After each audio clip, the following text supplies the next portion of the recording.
Ethos watches के शेयरों में 15 मई को जबरदस्त गिरावट आई। कारोबार के दौरान यह शेयर एक समय 10% से ज्यादा गिर गया था, लेकिन कारोबार खत्म होने के ठीक पहले कुछ हद तक संभलने में सफल रहा। हैरानी की बात यह है कि मार्च तिमाही के शानदार नतीजों के बावजूद इस स्टॉक में 15 मई को बिकवाली देखने को मिली थी। बाजार के जानकारों का कहना है कि इस स्टॉक में गिरावट की वजह मुनाफा वसूली रही। पिछले साल मई में शेयर बाजार में लिस्टिंग के बाद से यह शेयर करीब 70% चढ़ गया था।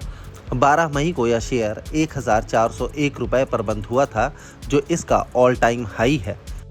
मार्च तिमाही में इथोस वॉचेस का प्रॉफिट साल दर साल आधार पर 70.5% बढ़ा है।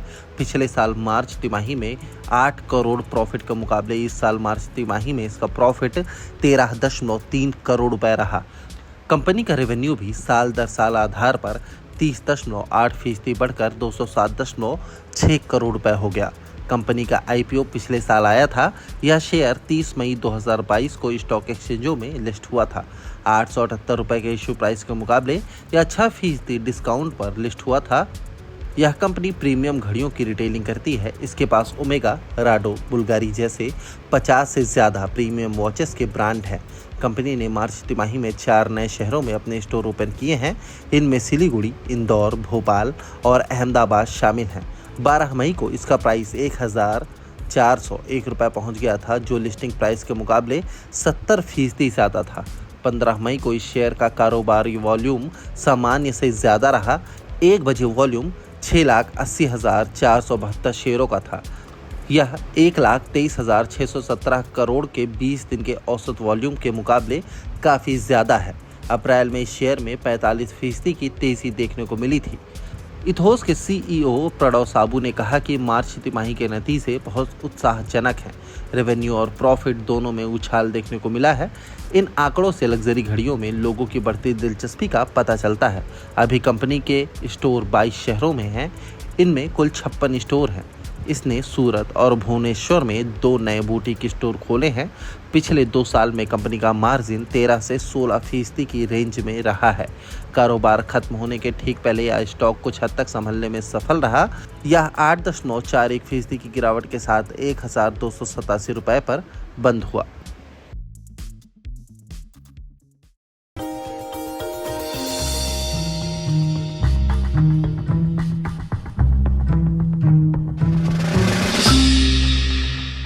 डू यू नो में आज हम बातचीत करने वाले हैं पेंट स्पेस की मेगा कंपनी बर्जर पेंट्स के बारे में। दरअसल बर्जर पेंट्स से जुड़े हुए कई सारे इंटरेस्टिंग फैक्ट हैं, लेकिन सबसे इंटरेस्टिंग फैक्ट पहले तो इस कंपनी के नाम के साथ ही शुरुआत करते हैं, जहां पर इस कंपनी का जो नाम है वो कंपनी के एक्चुअल ओनर लुइस बर्जर के नाम पर रखा गया था। 262 साल पहले इस कंपनी की शुरुआत हुई थी और ये कंपनी जर्मनी से शुरू हुई थी और धीरे धीरे मल्टीपल एक्विजिशंस और मर्जर्स के थ्रू होते होते यहाँ तक की स्थिति में पहुंची है। इसके अलावा कुछ इंटरेस्टिंग फैक्ट में ये भी है कि ये दुनिया की 14वीं सबसे बड़ी पेंट कंपनी है, एशिया की 4थी सबसे बड़ी पेंट कंपनी है और भारत की दूसरी सबसे बड़ी पेंट कंपनी के तौर पर शुमार है और करीब करीब 15 से लेकर 20% के आसपास का मार्केट शेयर अपने स्पेस के अंदर कमांड करती है। हालांकि जो लीडर है उसका हाफ मार्केट शेयर है, लेकिन फिर भी कंपनी का एक स्ट्रॉन्ग मार्केट शेयर अभी भी कमांड करती है। बर्जर पेंट्स इंडिया में करीब करीब 99 साल पहले से कामकाज कर रही है और एक इंटरेस्टिंग पार्ट ये भी है कि 99 साल पहले इसका नाम था हैडफील्ड इंडिया, जिसके साथ इसने शुरुआत की थी कोलकाता में और वहां से धीरे धीरे फेरबदल होना शुरू हुआ।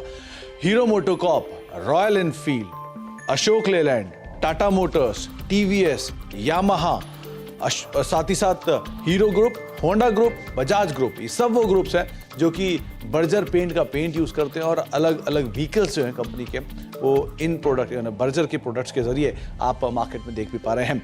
साथ ही साथ एक इंटरेस्टिंग फैक्ट ये भी है कि एक समय पर बर्जर पेंट्स को श्री विजय माल्या ओन करते थे, जबकि उनके फादर मिस्टर विठल माल्या ने मल्टीपल एक्विजिशंस के थ्रू इस कंपनी को भी एक्वायर कर लिया था और लेटर ऑन कंपनी ने या फिर विजय माल्या साहब ने इस कंपनी को एक अच्छे हैंडसम प्रॉफिट के साथ करीब करीब $66 मिलियन के प्रॉफिट के साथ इस कंपनी को एग्जिस्टिंग प्रमोटर्स को बेचा। तो ऐसे मल्टीपल एक्विजिशंस एंड टेकओवर्स पिछले 99 साल की हिस्ट्री में बर्जर पेंट्स के अंदर आपने देखे हैं। साथ ही साथ बर्जर पेंट के साथ कुछ और इंटरेस्टिंग तथ्यों में से ये बांग्लादेश की सबसे पुरानी और साथ साथ सबसे बड़ी पेंट कंपनी के तौर पर शुमार है और करीब करीब 50% से ज़्यादा का मार्केट शेयर ये पेंट स्पेस में बांग्लादेश के अंदर कमांड करती है। एक इंटरेस्टिंग फैक्ट ये भी है कि नाइजीरियन स्टॉक एक्सचेंज पर पहली पेंट कंपनी अगर कोई लिस्ट हुई थी तो वो थी बर्जर पेंट्स, और ये करीब करीब 50 साल पहले नाइजीरियन स्टॉक एक्सचेंज पर लिस्ट होने वाली पहली पेंट कंपनी बनी थी। तो कुछ interesting fact Berger paints related, लेकिन सबसे रोचक तथ्य कि ये दुनिया की 14वीं, एशिया की 4थी और भारत की दूसरी सबसे बड़ी पेंट कंपनी है। तो कुछ interesting fact Berger paints related, आगे भी कुछ और फैक्ट लेकर आते हैं।